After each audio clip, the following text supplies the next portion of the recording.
Hi, I'm Christine with the Maylie Scott Designs. Please come visit our website at amaliescott.com. We sell quilting patterns and we have a lot of really cool stuff on there that you might want to check out. Today what we are going to be working on is the fall table topper. This is a project that I designed for Connecting Threads. It's part of their gifting program for 2014. It will be available July 28th, I believe, on their website. But today what I want to do is I want to show you how to applique stitch using a blanket stitch around some of these leaves because they are some pretty intricate patterns here. So please join me over at the studio and let's sew. See you then. So the first thing you want to do before you begin any type of applique is you need to stabilize the back of your project. Now the product I like the best, and I don't get paid to say this, it's just what I like the best, is Floriani No Show Nylon Cutaway Fusible Stabilizer. I don't cut it away, I just iron it onto the back of my project and I leave it there. The thing I like about it is it's really firm, it holds up well. For my stitches, and the other thing I love about it is it doesn't show when my project is finished. So that's why I like the No Show Mesh Stabilizer by Floriani. Okay, so let me readjust camera so you can see what I'm looking at. Okay, so the one I want to start with is the beech leaf. It's the easiest of all of them, and I just want to talk to you about the blanket stitch. First of all, I want to show you how pretty much a blanket stitch works. So when you're stitching, you stitch forward, then it goes one stitch in, one stitch out, and then forward. One stitch in, one stitch out, forward. One stitch in, one stitch out, forward. That's pretty much how the stitch goes, and that's important here in a minute. Then on all these fancy machines, there's all kinds of variations on this particular theme. Here I've stitched out 3. Let me see if I can zoom in here. I've stitched out 3 on my machine. This first one, it starts off way over on the right hand side and it does 2 stitches, 1, 2, then goes in and back out, 1, 2, in and out. And then this bottom one down here, it's reinforcing the outside edge, so it goes forward, back, forward, in, out, forward, back, forward, in, out, forward, back, forward, in, out. The one I like the best is the one here that starts in the middle, goes forward, stitch, stitch, forward, stitch, stitch. So go through your blanket stitches, find the one that's closest to this. You can adjust the width if it ends up being like one that's, you know, real long like that. You can adjust the width so it's a little bit shorter. And you know, play around with it, find the stitch that you want to use. You may prefer that the stitch starts over on the right hand side, you know, just find the preference. I would probably avoid the reinforced stitching. I think it just gives it too heavy of a look. Okay, so let's sew. Alright, the next thing, let me adjust this camera here. The next thing you want to do when you look at each leaf is you want to start someplace where it's more or less straight. I can see my editing overlord right now saying there is nothing straight on this leaf. Keep your comments to yourself, Sean. But I'm going to start here because it's the straightest line of all. And you'll notice I put my open toe applique foot on. I like that because it allows me to see what I am doing.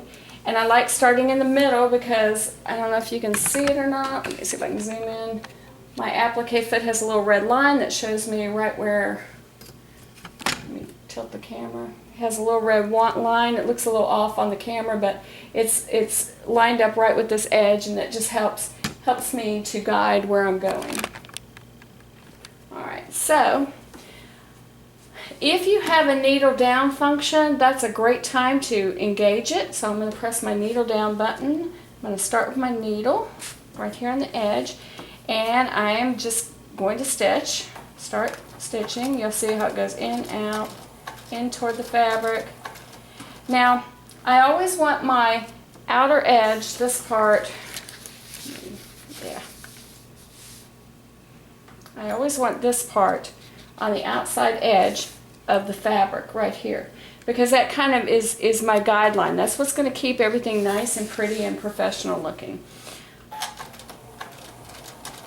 Now here's a wonderful thing about some machines. If you're in the market for a new machine and you love to do applique, this is one thing you're going to want to look for. When you get to a stopping point, you see how my presser foot came up just a little bit. I can slide the scissors under there. I didn't have to reach back behind my machine to lift the lever.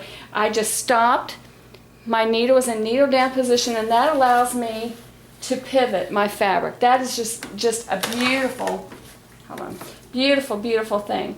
So I'm always going to stop on applique. I'm always going to stop on the outside edge. I'm going to do any pivoting I need to do to straighten up, and then I'm going to continue on my merry little way. So see here, I'm going to pivot a little bit, because ideally, let me zoom out here a bit and draw you a picture. Ideally, here's my leaf. Wait, let me get this. So you can see what I'm saying. Okay. Hold on, I'm going to adjust the camera. It drives somebody crazy when I do this. Okay, so here is my leaf. Very simplified version of my leaf. I always want to have this part right here along the outside. So it's going to go in, out, in, out, in, out, in, out. And I'm over exaggerating here, but as I come around, if I keep going in, out in a straight line, my stitches are going to start slanting. Ideally, what I want to do is when I get to a point where it looks like it's going to be slanting down, I want to pivot so that the stitch goes more in to the leaf like such. Pivot. Yeah, we're going to talk about that corner in a minute when I get to it. So that's pretty much how you're going to do that. Here I want to actually pivot my fabric so that my stitch is going to go into the center of the leaf, not slanted. Sometimes you can kind of pivot while you're sewing in between, but on some places you just really need to stop that machine, like coming up here in a minute. I need to really pivot, straighten up. I kind of basically, let's see if I can get this over here for you guys. Sorry about it. See, I just kind of always want to straighten up when I'm coming. I'm always straightening up as let's see if we can do this. I'm about a foot away from my sewing machine, so bear with me. I'm going to kind of do one more stitch. I'm coming into a curve, so I'm going to pivot up, so I'm always kind of going straight around the edge of that curve. One more, stop.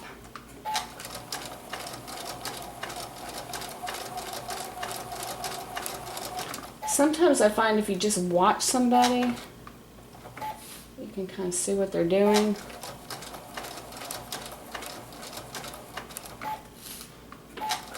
That's how I learned how to free motion quilt. I just sat there and watched somebody do it, and I saw how relaxed and in control she was, and I'm like, oh, got it. Okay, so here you see I'm in a corner. If I keep going straight, I'm just going to go straight across this leaf, so I do need to pivot.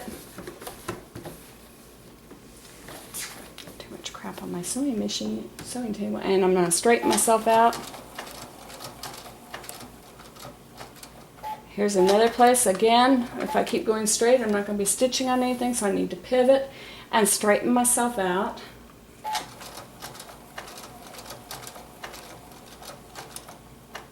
Time to straighten out. Okay, straighten out. I'll do one more, and I'm actually going to, here I'm at the edge, I'm going to actually stitch one more stitch. Am I going to do that? No. Since I'm at the very end, I'm actually going to pivot all the way around, and that last stitch now is going to go over the top of the leaf. Pivot again. Okay, I want to show you on paper what I did. So here I'm going to draw the leaf again, and I'm at this point. And I've come down here and I've stitched in, stitched in. When I get to this point right here, this very point, I'm going to actually pivot my entire thing around so that my next stitch is going to go over here. So there's my next stitch there. Then when it comes back around, it's going to go stitch down and in, stitch down and in, stitch down and in, stitch down and in, or forward, in, forward, in, forward, in. So let me do that one more time.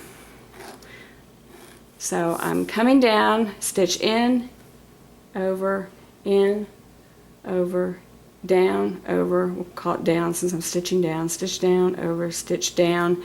When you get to the very edge, pivot.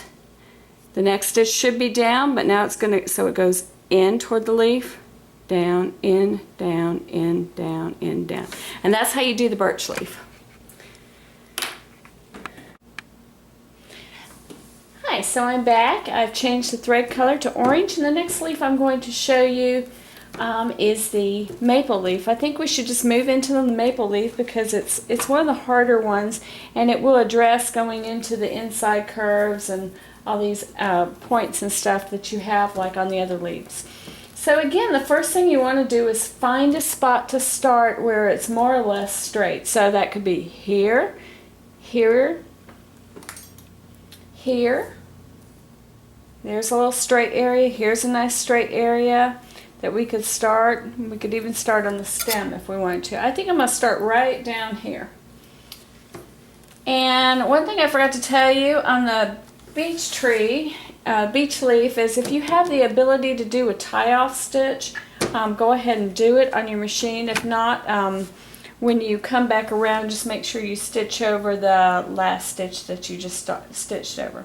Okay, I'm going to activate my needle down again. And let's see if we can get you in real close. Really see what I'm doing? Here we go. Wow, that's close. Okay, so here we go. I'm going to start with a little tie-off. So my machine is going to do these like 3 little knots. And then it stops. Okay, so we're going to go forward. Over, forward, over, forward, over. It's always easy on the straight sides. But it does get...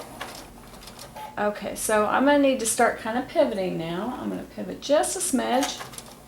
Remember, you always stop on the outside. Pivot.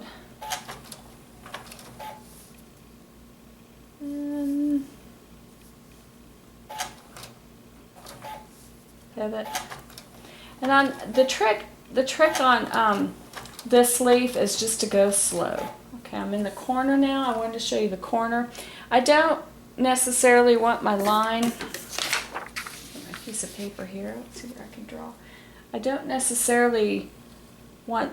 Here's my corner where it's coming down. Yeah. I don't necessarily want my line to go this way as I go forward and stitch. I want to go this way. So I'm going to pivot so that when my next stitch over, it will be going that way.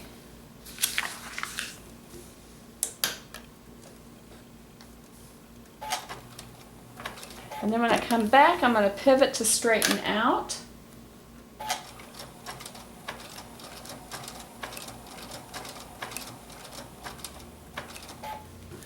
Pivot.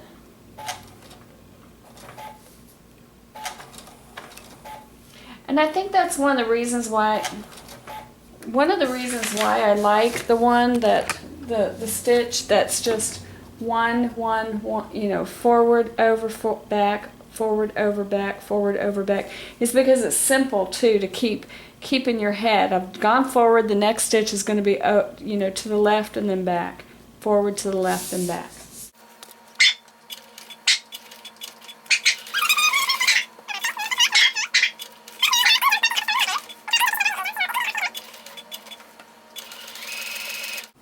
Okay, I'm coming back into one of those little inside corners, so I'm going to stop on the outside, pivot a little bit so that my next stitch is kind of going into it.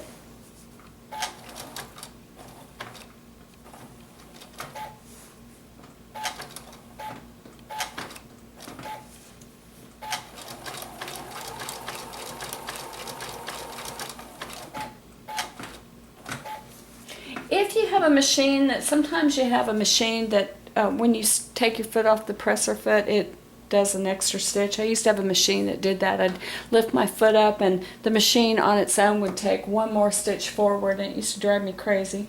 If you have a machine like that, you can always use your hand wheel and just turn your hand wheel when you need to go real slow. Just remember that when you do turn the hand wheel, you always want it going in the direction it normally goes, and that would be toward you. If you start turning your hand wheel back away from you in the direction it's not used to going, you actually can kind of screw up the timing on your machine. So always turn it toward you.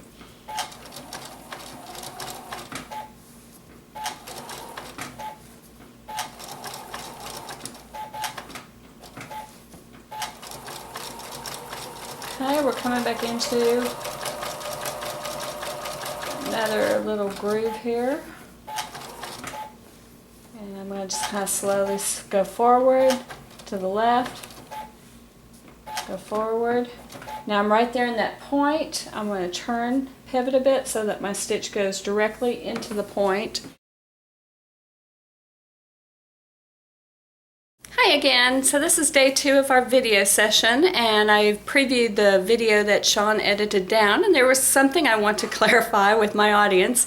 So as you see, I have this big huge monitor in the background which I look into, and when it appeared that I didn't know how to read, I was actually holding this up and looking in the monitor to see if you guys could see what I'm seeing. I wanted you to be able to see the label, and that's what was going on there, and I just lost my train of thought. So what these kids forget is that I cook their dinner, and you never know what I might put in it.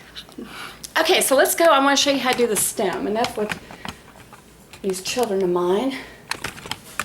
I'm going to zoom in really big. Okay, so when you're going around the stem, again, you just want to, we're doing the same blanket stitch, and I'm just going to, it's a pretty straight line, so we can just go right around there. I want to show you how to do the very edge.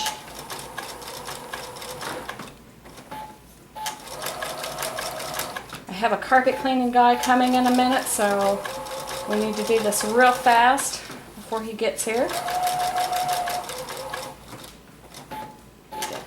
Put my needle down in place, it's not stopping. Okay, so as I come up to this point, I'm going to go real slow now. Make sure you guys can still see. I'm going to take it as far to the end as I can. When my needle gets to the end, I'm going to turn. And then I'm going to do that next stitch is going to go across the stem. And then I'm going to straighten up so I go along the straight of the bottom of the stem. And then I'm going to do the same thing on the other side. Go across the bottom of the stem, and then just on my merry little way up the other side of the stem. It's going to almost look like a zipper when you do the stems. I know the stitches are very close because the stems are kind of narrow, but it kind of looks cool when it's all done. Let me see if I've got one that's done here for you so that you can look at it real good. Yeah, here we go. Let me just zoom into this one. You can see right here, looks like a little zipper, like a little zipper teeth. I got it off a little bit. I'm kind of doing this fast. So take your time, have fun, enjoy. See you in the next video. Bye-bye.